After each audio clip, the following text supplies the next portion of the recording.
Liam, if I said to you, potentially no Callum Wilson, potentially no Alexander Isak, because we don't know the full extent of his injury, and now Chris Wood's picked up an injury.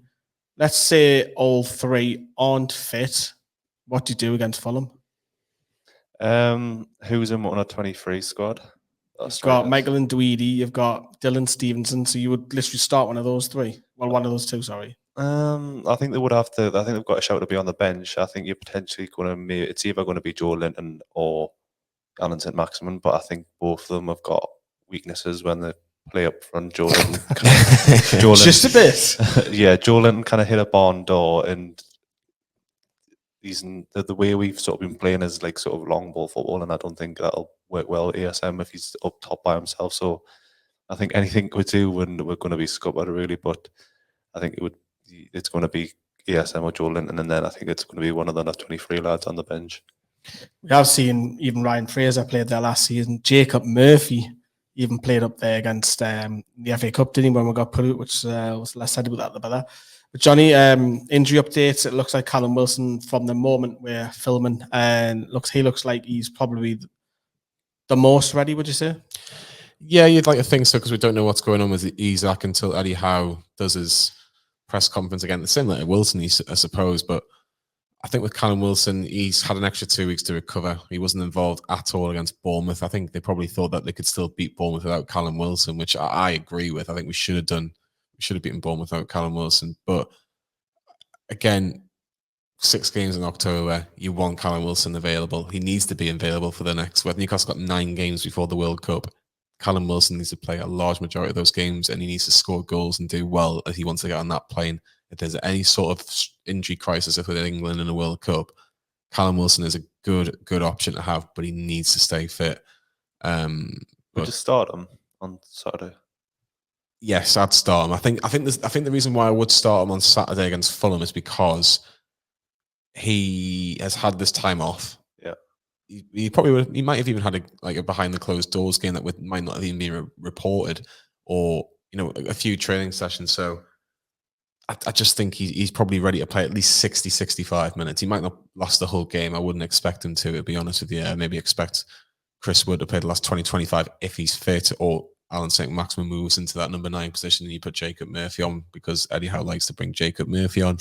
But I would play Callum Wilson from the start if he's fit, yeah. Do you get the impression that out of those 3 strikers, if I said to you, Eddie Howe goes to each one, sorry, you're on the bench, sorry, you're on the bench, sorry, you're on the bench. Do you think Callum Wilson takes it more personally than the others? Yes, because I think he's arguably been one of our best players, and he's performed so well over the last couple of years, and I think he's proven in the Premier League that he can score goals if he gets a chance.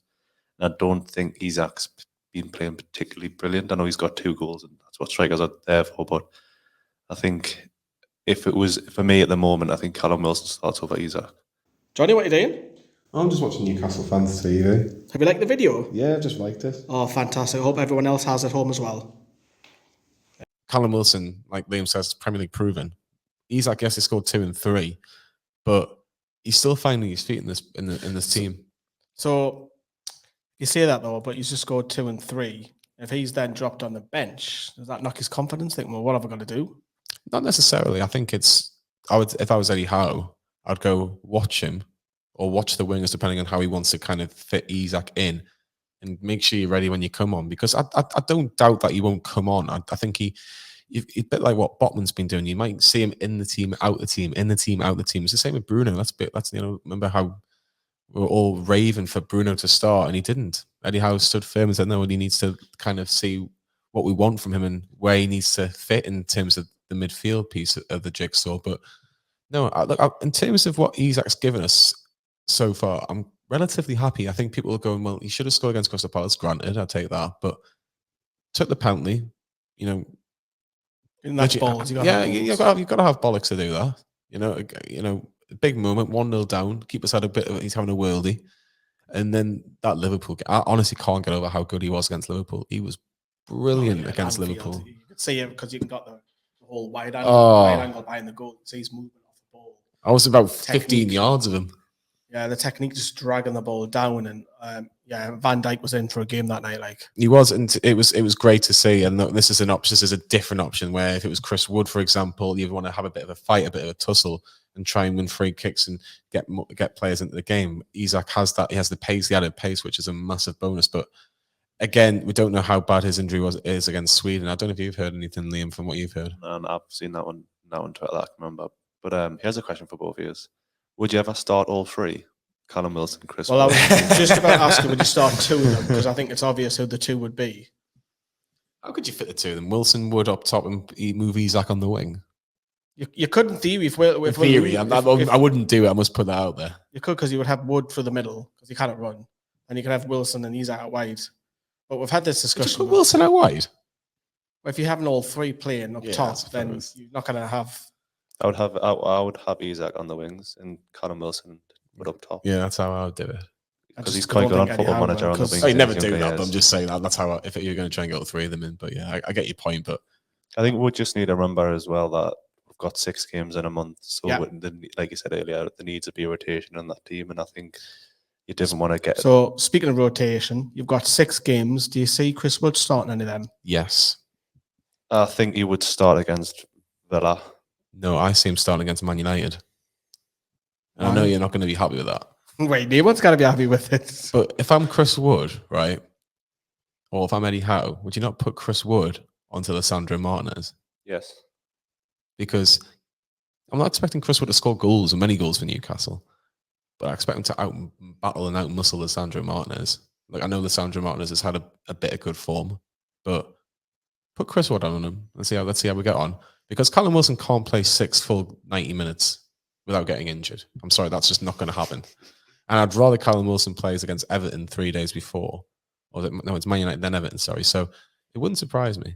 This is what squad's for. Squad rotation, exactly. It's what he wants. I know it's not quite the same. You look at midfield, off the bench.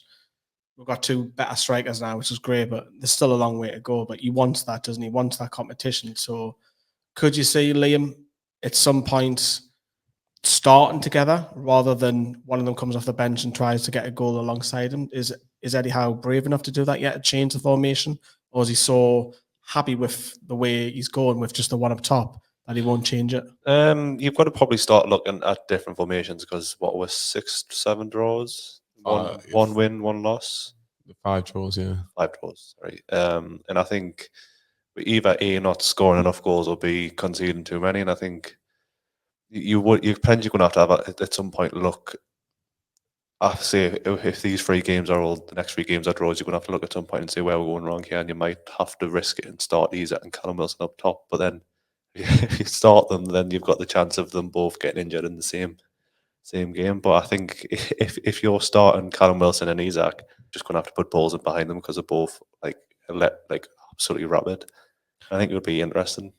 I think with Fulham, I don't expect any one of those 3 to have 90 minutes just because of the injuries alone. Maybe an hour, 70 minutes, and then the other one comes on. The criticism that I had, Johnny, which we talked about, is obviously we talked about the 2 up top there. Do you see Eddie Howe changing it during a game, that 1-0 down? Is it just like for like all over again? Is he so set in stone, this is the way we're playing, this is the way we're going to do it, this way or no way? I think after a match when we record and when this question gets thrown up, you're kind of like, no, you can understand why he's doing it. You can understand why he keeps the players at the same formation. I think when it gets to a certain point in the game, I think when it's like 10 minutes from the end, 5 minutes from the end, you can throw caution to the wind a little bit. I know some people would like that a bit earlier from what we've see and read in the comments, but going back to your question, I don't think he will change it drastically formation-wise just yet. I think 7 Premier League games, I think a manager likes to know where it's going right, where it's going wrong formation-wise, 10 to 12 games in. I think that's about right because you normally after 10, 12 games, you kind of know where you're going to be in the table in terms of in a there or thereabouts. Like if you're going to be near the top 4, top 6, mid-table, bottom half, whatever. And then you can kind of adjust how you want to do that. Like I mentioned the formation 3-4-1-2, but again, how quickly and how reliable are those players that you want in those positions? because are they going to get injured, X, Y, and Z? Because the reason why I want 3-4-1-2, which comes back to the strikers, Isak and Wilson up top. I want to see them up top together and see if it works. If it doesn't work, it doesn't work. But I do think it's worth trying out. And the reason why it was 3-4-1-2 was to put Maxi in the hole. Now, he might drift to the left, might drift to the right a little bit, but he has a free role. He's not expected to defend as much. He obviously has defensive duties, but he'll pick the ball up in a certain place on the pitch where he can really cause damage and really cause danger. I'll quickly read it out. So obviously no Popes in goal. Botman, Burn, Share, Trippier on the right, Target on the left, Joelinton, Bruno in the middle, ASM, free roll, Isak, Wilson. It's very attacking, that, isn't it? It's very attacking. It's very bold and, you know, going for it, but it's not a bad option to have occasionally. Would you not potentially want to do that against? Yeah, you do. A particular team, like maybe Everton at home, Villa at home, something like that. You could potentially have Burn the left of the three. You can have Botman the left of the three. They're kind of the options. You know, Share's going to be on the right, and then the Cells has played in the three as well. I know I'm kind of going on a tangent, but I think attacking wise and how can it benefit the strikers? I actually think it could be a real good formation on the odd occasion. Yeah, we do want to see something change if something's not working, because, you know, previous managers have been criticised for it, and Eddie Howe can get criticised. You are allowed to criticise him, but what shocked me is when people wanted him out after the match last week, which was madness. But the last one, I'll come to you, Liam. Currently at the minute, would you say Callum Wilson is current, Isak's were future, and Chris Wood is short term? Yeah, I would agree with that. I think Callum Wilson's only going to be probably here for the next couple of years, and then Isak's going to be the future. Like I said, obviously you're not paying 70 million for someone that's only going to be here like a year or so. So I think Isak's got to learn his trade. He's got to chisel sharpen his tools, should I say. He needs to work on a couple of areas, and I think Callum's the finished product at the moment, and I think Wood is probably going to be here a couple of years, isn't he? And then he's going to be gone. I don't think he'll be there that long. He's probably his wages putting people off. Who's this, Chris Wood? Mm-hmm. I think he'll go in the summer. It's an interesting one because it depends on how much game time he wants. I don't think he's too disappointed about playing a Premier League season from the bench this season, but I think I think Newcastle would sell him. 31. Yeah, I think if Newcastle were to sell him, everybody knew he was a short-term fix. Newcastle's theory, and quite rightly so, was take a player off Burnley, weaken them, strengthen us short-term, and it worked. He scored 3 goals in that time. Scored the winner against Wolves. Scored a goal against Southampton. I forget the other one off the top of my head. Have he scored another one? In the cup. Tranmere in the cup. He's not gonna play week in, week out. He knows that. But what he's there to do is to be a different option, and, you know, maybe try and cause some sort of late drama near the end of the game. But look, if an offer comes in from in January, I'd still, unless Newcastle had a nailed on replacement, I wouldn't sell him. I wouldn't. I wouldn't sell him. I think the summer is more realistic. But again, let's see how well he does. Newcastle might win the League Cup. We might score the winner with 3 minutes to go. You never know. I don't think we'll see any more strikers come or go even in January. I think these 3 strikers are the ones for this season. Then they'll look at it in next summer. But that is the wrap up for our striker crisis. Let's hope all of them, even Chris Wood, we want all of our strikers fit, because it gives Eddie Howe a lot more options. If you can hit a like on this, that'd be fantastic.